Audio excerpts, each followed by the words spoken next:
Imagine scoring the single goal that wins your country a World Cup final, becoming a national hero overnight, and having a birthday so rare that you've technically only celebrated it 6 times in your entire life.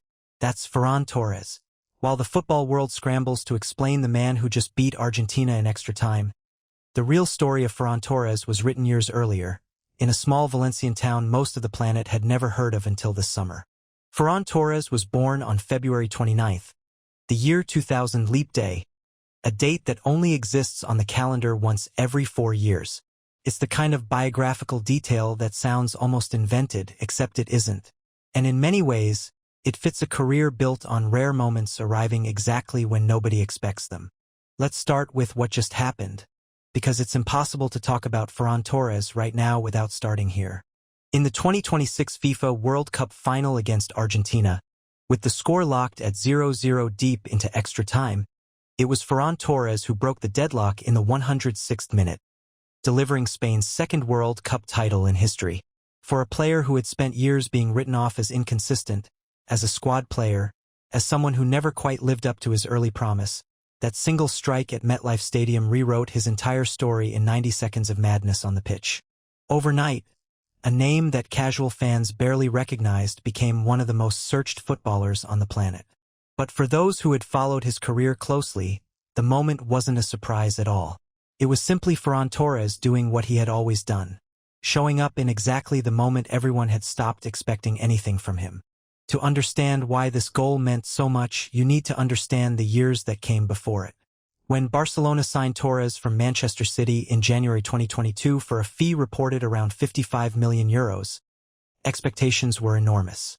Instead, his first 2 seasons at Camp Nou were marked by injuries, inconsistency, and a wave of criticism from Barcelona's notoriously demanding fanbase. For a while, he looked like an expensive mistake, a talented player who simply couldn't find his best form in the shirt that mattered most. Then came the turnaround nobody saw coming. During the 2024-25 season, Torres became a key part of a Barcelona side that swept a domestic treble. And the following season he delivered the best scoring campaign of his career, hitting the 20-goal mark in La Liga alone. The player who had been mocked as a flop became, almost quietly, one of the most reliable forwards in Spanish football. Uttered most. It's a pattern that repeats throughout his career. Doubted, dismissed, and then, without fanfare, proven right. To understand where that resilience comes from, you have to go back to Foios, a small town in the Horta Nord, just north of the city of Valencia, the kind of place defined by market gardens, close-knit streets, and a shared devotion to one football club. Ferran Torres Garcia grew up in a working-class family in Foios. His mother, Maria Dolores Garcia Alcover, raised him alongside his older sister, Arantxa, in a household where Valencia CF wasn't simply a football team, it was practically a second religion. Both of his parents had supported the club long before their son was born, and it was almost inevitable that Ferran would follow the same path, joining Valencia's youth academy at just 6 or 7 years old. Growing up, his idol wasn't some distant global superstar, it was David Villa, the Valencia and Spain striker who represented exactly the kind of homegrown success story that Foios could actually believe in. Torres spent over a decade in Valencia's academy system, working his way up through the ranks until, in 2016, he became the first player born in the year 2000 to appear in La Liga, a symbolic milestone for a new generation of Spanish football. Through every step of that journey, from a boy on Valencia's academy pitches to a Premier League title with Manchester City to a World Cup final goal in front of a global audience, his family has remained the one constant. His bond with his sister Arantxa has been especially close. During his years in Manchester, the 2 siblings even got matching tattoos as a symbol of that connection, a small, quiet detail far removed from the noise of a Premier League dressing room. His relationship with Sira Martinez, a professional equestrian, has followed a path many wouldn't expect from footballers his age, one defined less by red carpets and more by the 2 of them living relatively private lives away from the game, even weathering a period apart before reportedly finding their way back to each other. Away from cameras, Torres is also known as a committed animal lover. He has spoken openly about his 2 adopted dogs, Minnie and Luna, and has used his platform to encourage adoption over buying pets, a modest but consistent form of advocacy that has nothing to do with building a marketing image and everything to do with something he genuinely cares about. Even after Manchester, even after Barcelona, even after a World Cup final goal watched by hundreds of millions, Torres has remained fiercely proud of his Valencian roots.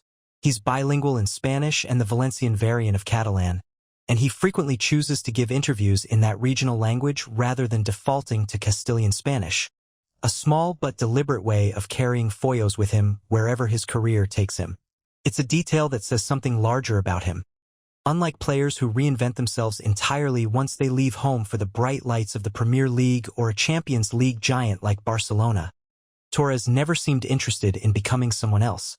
The kid who grew up idolizing David Villa in a market garden town outside Valencia is, in most of the ways that matter, still the same person standing on the pitch at MetLife Stadium with the World Cup on the line. Today, Ferran Torres is a World Cup champion, a La Liga champion with Barcelona, and, for the first time in his career, unambiguously one of the most important players on the biggest stage in the sport. And yet, by most accounts, very little about his day-to-day life has changed. He still speaks Valencian in interviews when he can. He still credits his mother and sister as his closest support system.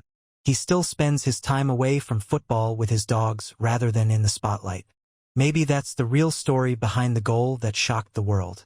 Not that a footballer scored in the 106th minute of a World Cup final, but that the same player who had spent years being doubted, written off, and overlooked simply kept being himself, in a small Valencian town's worth of quiet consistency, until the entire planet finally had no choice but to notice.